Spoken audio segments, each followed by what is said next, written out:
No operation, no painkiller, చిన్న injection ద్వారా మోకాలు మరియు నడుము నొప్పులకు దీర్ఘకాలిక పరిష్కారం. డాక్టర్ ప్రకాష్ గుడిపూడి. 18 ఏళ్ల అనుభవం, 8,000కు పైగా హ్యాపీ పేషెంట్స్. సంప్రదించండి allieds pain and pain management centre, Hyderabad. News. మహారాష్ట్రలో ఆదాయపు పన్ను శాఖ చేపట్టిన తనిఖీల్లో నోట్ల గుట్టలు బయటపడ్డాయి. ఆ బ్రేకింగ్ మనం చూస్తున్నాం.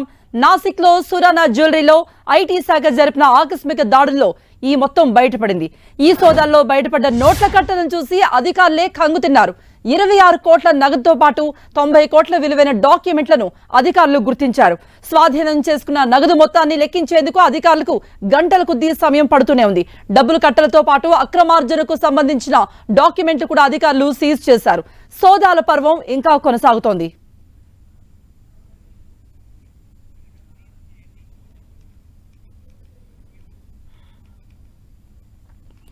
మహారాష్ట్రలో ఆదాయపు పన్ను శాఖ చేపట్టిన తనిఖీల్లో నోట్ల కట్టలు ఎలా బయటపడ్డాయో మనం చూసాం.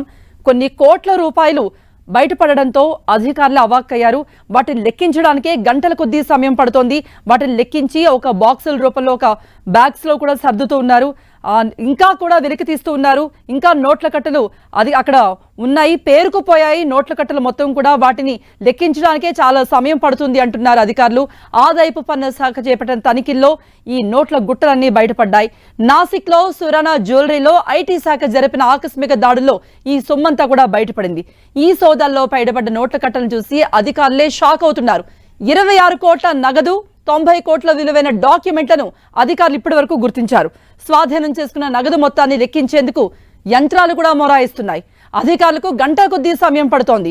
డబ్బుల కట్టలతో పాటు అక్రమార్జనకు సంబంధించిన డాక్యుమెంట్లు కూడా అధికారులు సీజ్ చేశారు. సోదాల పర్వం ఇంకా కొనసాగుతోంది. జ్యువెలరీ యజమానిని ప్రశ్నిస్తూ ఉన్నారు. దర్యాప్తు కొనసాగిస్తున్నారు అధికారులు. నోట్ల కట్టలను చూస్తున్నాం. వరుసగా లెక్కిస్తున్న కొద్దీ నోట్ల కట్టలు బయటపడుతూనే ఉన్నాయి. అక్రమార్జనకు సంబంధించిన కొన్ని కోట్ల రూపాయలను మనం చూస్తున్నాం. వాటన్నిటిని కూడా పేర్చారు. IRS అంటూ ఆ నోట్ల కట్టలని వర్డ్స్ కూడా మనం చూస్తున్నాం. అధికారులు ఇంకా కూడా లెక్కిస్తున్నారు. ఇంకా నోట్ల కట్టలు బయటపడుతూనే ఉన్నాయి. చాలా సమయం పడుతుంది అంటున్నారు. IRS అంటూ కూడా ఆ నోట్ల కట్టలని లెటర్స్ రూపంలో పేర్చారు. మొత్తం 26 కోట్ల నగదును స్వాధీనపరుచుకున్నారు అధికారులు. ఇంకా సోదాలు కొనసాగుతూనే ఉన్నాయి. ఈ జ్యువెలరీ యజమానికి సంబంధించి మొత్తం కూడా ఆరా తీస్తున్నారు. ఈ సొమ్మంతా ఎక్కడ నుండి వచ్చింది? ఈ జ్యువెలరీ యజమాని బినామీనా? ఇతని వెనుక ఎవరున్నారు? ఇంకెవరైనా ఇటువంటి జ్యువెలరీ షాప్ యజమానులతో ఇతనికి ఉన్నటువంటి సంబంధాలు ఏంటి? మొత్తం ఇవన్నీ కూడా ఆరా తీస్తున్నారు.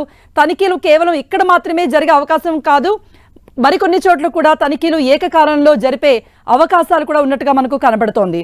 26 కోట్ల నగదును స్వాధీనపరుచుకున్నారు. 90 కోట్ల డాక్యుమెంట్లు కూడా గుర్తించారు.